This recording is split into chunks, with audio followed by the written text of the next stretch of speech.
Maafisa wa polisi katika kaunti ya Nakuru wameanzisha uchunguzi kufuatia mauaji ya Wanjiru Ng'ang'a aliyeuawa kinyama na mwili wake kugunduliwa katika eneo la Limuru katika mpaka wa Subukia na Rongai. Na kama anavyotuarifu mwanahabari wetu wa masuala ya upekuzi Samira Mohamed, ni kwamba Wanjiru alikuwa akitoka kazini kuelekea nyumbani kabla ya kuvamiwa na watu wasiojulikana na kuuawa.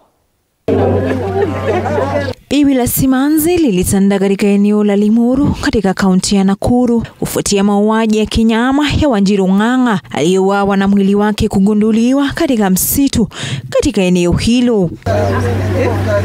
Msichana huyo mwenye umri wa miaka 20 aliyehudumu kama mekanika katika eneo la Kiborojo, kaunti ya Nakuru, alikuwa akitoka kazini kabla ya kuvamiwa na kuuawa na watu wasiojulikana.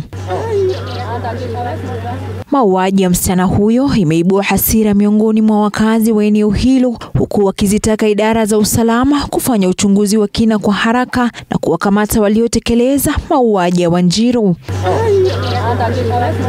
Aidha, gavana wa kaunti ya Nakuru Susan Kihika amekemea mauaji ya kinyama ya Wanjiru, huku akiziomba idara husika kuingilia kati na kuhakikisha haki imetendeka kwa msichana huyo. Samira Mohamed, Runinga ya TV 47.